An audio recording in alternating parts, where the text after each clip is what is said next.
South Africa isn't broken. We have a constitutional court that did its job. We have 3 judges who sat for 2 days and pushed back when the president's lawyer said accountability was too humiliating. We have a commission on day 140 that won't stop. We have journalists still publishing, advocates still arguing. So the tools do exist. They do work. The problem we have is the people holding the tools keep finding creative reasons not to use them. Sick notes, interdicts, refusals to name clients. Policies announced only when someone shouts loud enough. Now, Judge Francis said it plainly. The people of South Africa must be factored into the harm, not just the president's reputation.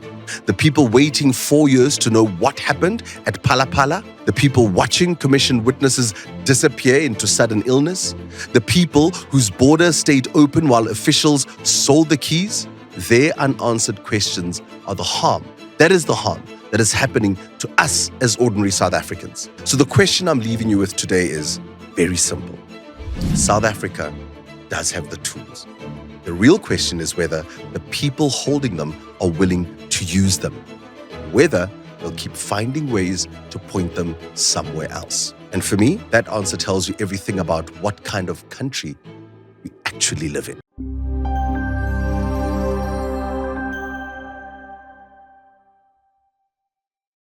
Welcome to Be Frank with Mac. This is where we speak frank, no filters, no spin, just honest conversations about the hard truths facing South Africa. That's right, you right there. So our president is in court. We're going to start with a sentence that I genuinely did not think I'd be saying in 2026. The president of South Africa is in court, not defending the nation, not chasing a pipeline deal. Nope, he's in court, trying to stop Parliament from investigating. And that's the situation we currently all are facing. The Western Cape High Court spent 2 full days this week on Cyril Ramaphosa's urgent bid to halt the Section 89 impeachment process. 3 judges, hours of argument, judgment reserved for next week. Here's the background for anyone that somehow missed this entire week. You've obviously been living under a rock. Get out. In 2020, $580,000 was stolen from Ramaphosa's Palapala game farm. Cash in a sofa, cash contant, on a game farm. And the president, head of state, commander-in-chief, the man with the hotline to every intelligence agency in the country, didn't call the police. He says the farm manager told him and it wasn't his responsibility to report it. Sure, I mean, he's been busy, he's presidenting, running up and down, blue lights, whew. He didn't have time, you know? So the Section 89 panel, which is led by former Chief Justice Sandile Ngcobo, looked at this and found a prima facie evidence of serious constitutional violations. The Constitutional Court told Parliament, do your job. You only have one job. Start the inquiry.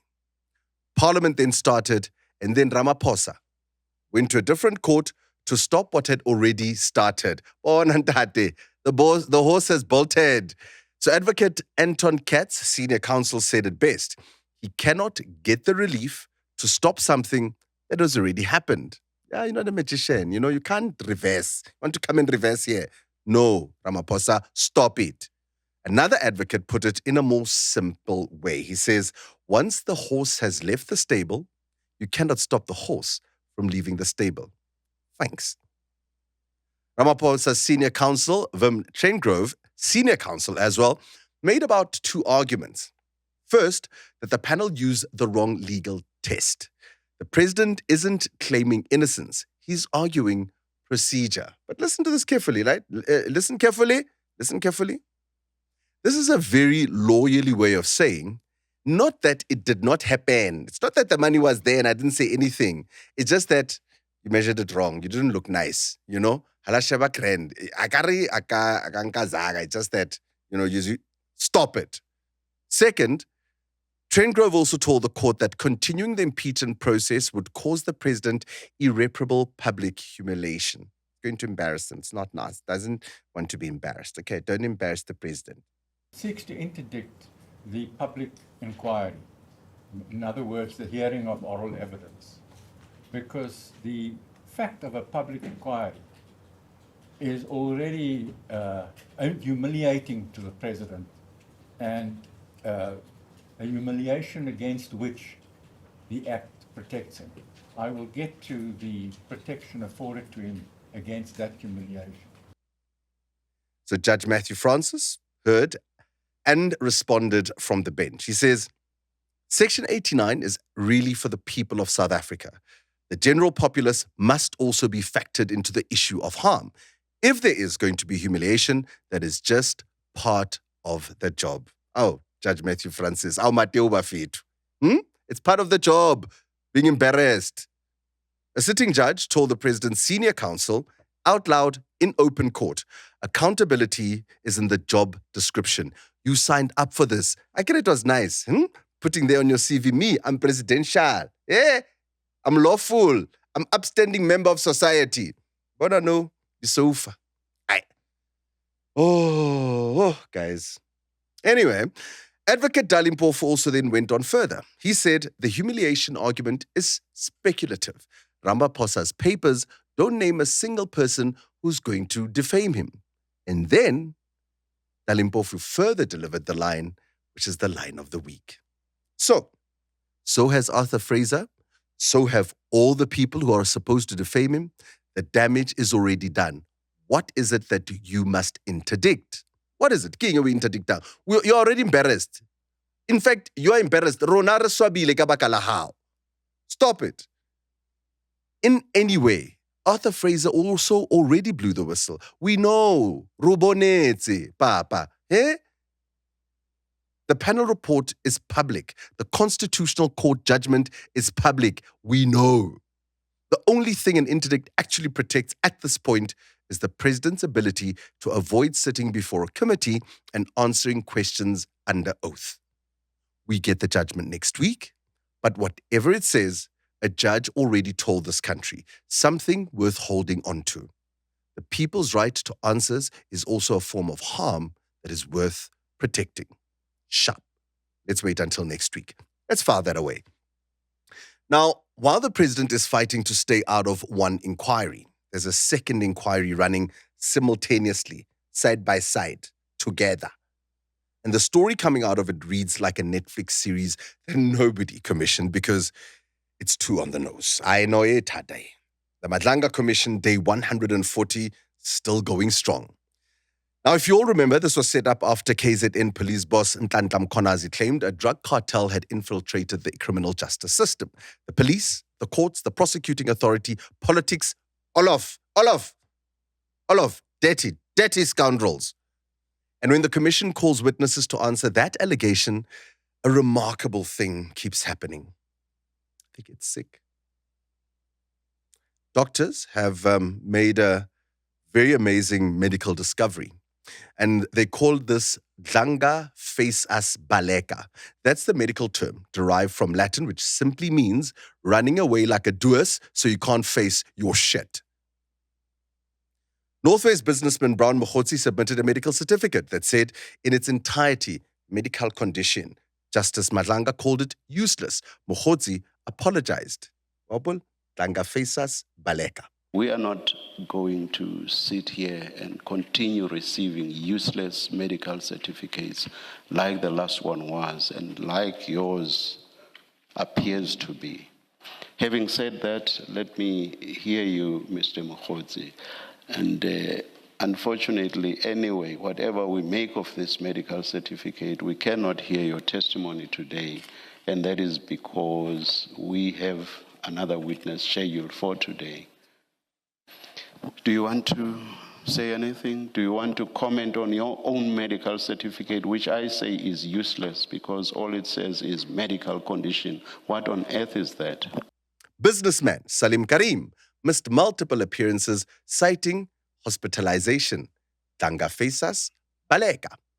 The commission ordered an independent medical assessment, and then this week, someone spotted Karim at a restaurant in Cape Town, eating, no longer sick. Now, while apparently too ill to testify, that's what happened to him. We also have Andrea Johnson, not a businessman, not a side character. She is the head of the Investigating Directorate Against Corruption, South Africa's most senior anti-corruption official. That's who she is, big boss. On the 13th of July, she was due to appear. Her lawyer called from outside to say she'd had a medical emergency on the way there. A certificate was submitted.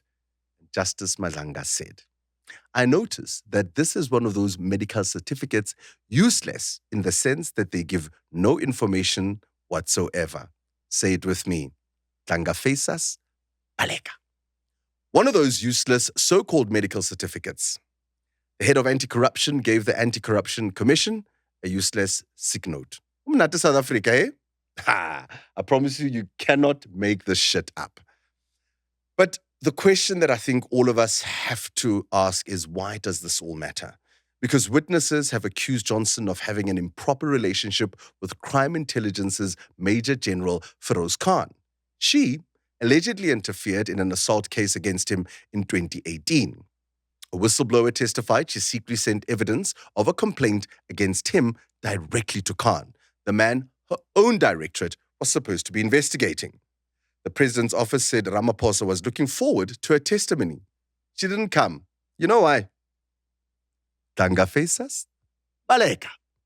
Now, Feroz Khan, deputy head of crime intelligence, 35 years in the SAPS, he was also due to testify this week. The night before his testimony, 2 gunmen in a white Mercedes-Benz shot him twice in the abdomen in Houghton. He was rushed to hospital in critical condition. It's a good morning to you. Thank you so much for joining us. Let's start off your week with this breaking news story out of Johannesburg. Deputy Crime Intelligence Head Feroz Khan is in a critical condition. That's after being shot twice in the abdomen last night. Now, his lawyers say they met with him shortly before the incident, which occurred in Houghton. Khan is scheduled to appear before the Madlanga Commission of Inquiry, where he's been implicated in several cases.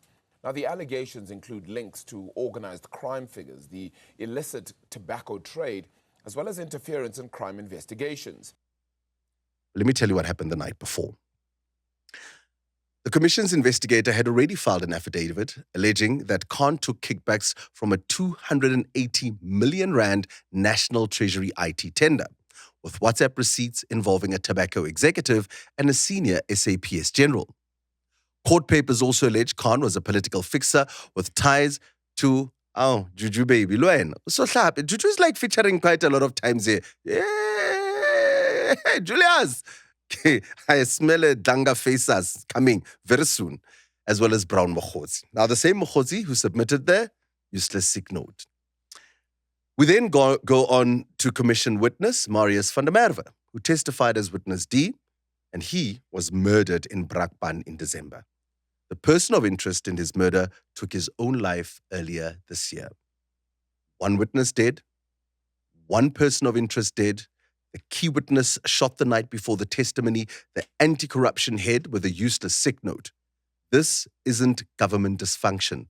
This is a system actively protecting itself from the truth.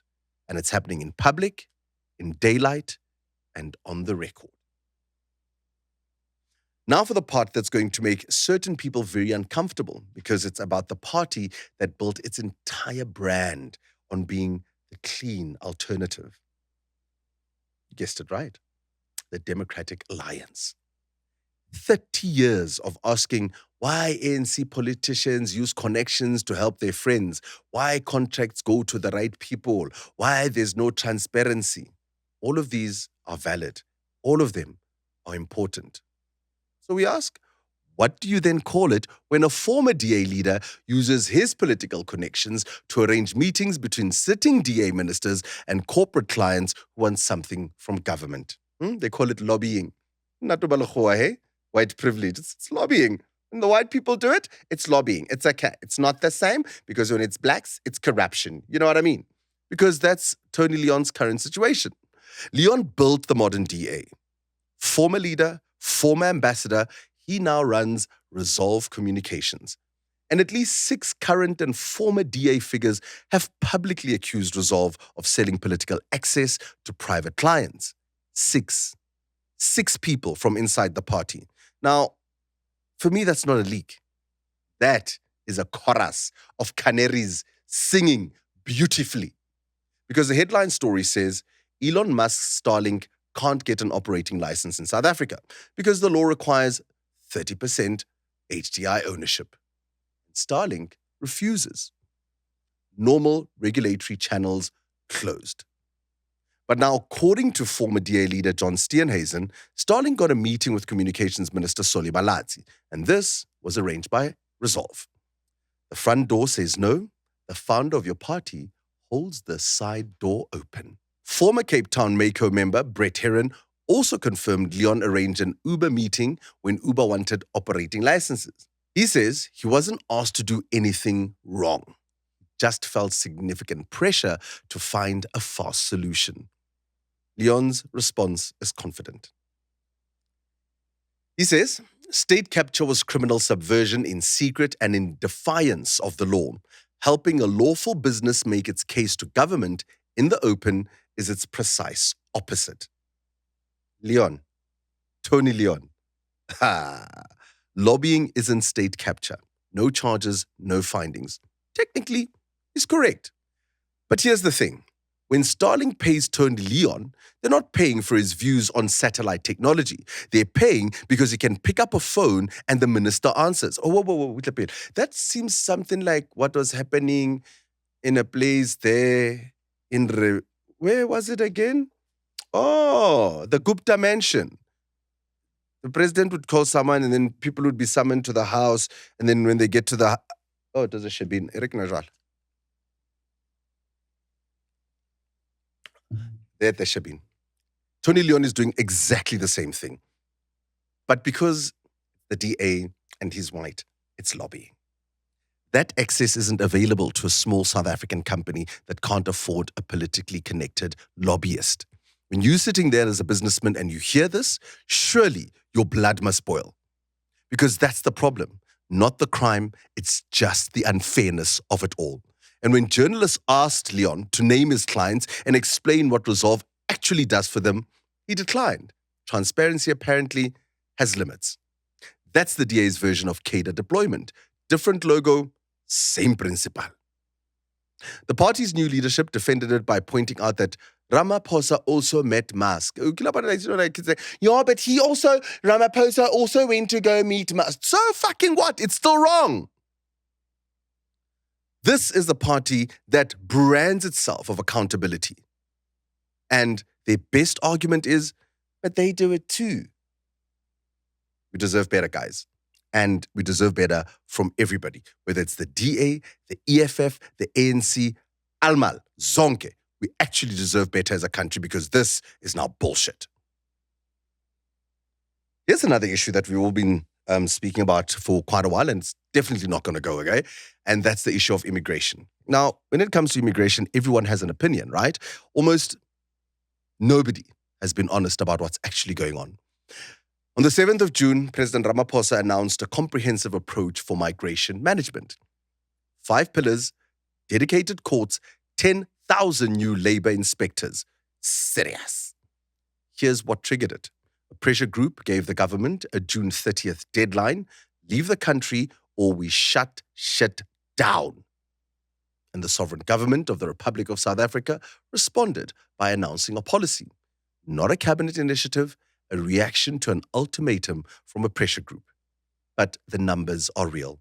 The Border Management Authority intercepted 450,000 attempted illegal crossings in the last financial year. That's not a migration challenge. That's a border that isn't working. Proper English word for it, for you clever blacks, our borders are porous. But the government is presenting this like a new crisis requiring new solutions. Where were they when the kids were dying because of tuck-shops selling cuck food or food that we don't know where it comes from? Where were they when people are complaining about foreigners taking up the back room, kokasi? Where were they when people are saying we're not getting jobs? Every restaurant, reserve, emancipate, libomang that is serving them. The president himself admitted the immigration laws are fragmented and often contradictory. He said that in public in 2026, and this after 30 years. They knew They knew the Green ID book, vulnerable to fraud, is only now being phased out. Immigration courts only now being proposed. Home Affairs officials who've been selling entry stamps and fraudulent documents for years are only now being targeted for prosecution. South Africans were selling those documents to other people for money and faced almost nothing for it. We still haven't heard of any prosecutions whatsoever of one Home Affairs official. You can't fix the border without fixing the corruption that keeps the border open. And now then you want to come to us and lecture us about immigration enforcement while the Madlanga Commission is revealing how a drug cartel bought its way inside the police force meant to enforce those very laws. The weak border, the corrupt cop, the political fixer, the bought tender. Not 4 stories, 1 story. 4 chapters. That's the South Africa we now live in. So maybe you should take a step back and have a look at this full picture. Let's understand what we've just gone through over the past week. A president who ran on accountability is in court trying to stop an accountability process. His lawyer called it humiliating. A judge said it's part of the job. The head of anti-corruption allegedly leaked information to the person she was supposed to be investigating, and when called to explain herself, produced a useless sick note. The key witness at the same commission was shot the night before his testimony. The very man who built the DA, the party of transparency, is running a lobbying firm that won't name its clients, arrange access to ministers for corporations that wanted favors, and calls the whole thing transparent. A government that knew for years that the border was broken and the documents were being sold announced a comprehensive policy only after a pressure group gave them a deadline. One thread: power protecting itself. Now, every one of these stories is about people given extraordinary public trust to lead, to investigate, to govern, choosing to use that trust to shield themselves rather than serve the people who gave it to them. And I want to be clear about this, right? South Africa isn't broken. We have a constitutional court that did its job. We have 3 judges who sat for 2 days and pushed back when the president's lawyer said accountability was too humiliating. We have a commission on day 140 that won't stop. We have journalists still publishing, advocates still arguing. So the tools do exist.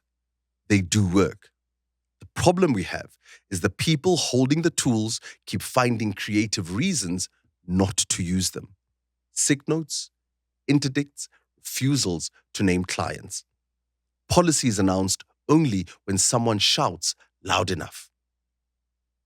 Now, Judge Francis said it plainly. The people of South Africa must be factored into the harm, not just the president's reputation.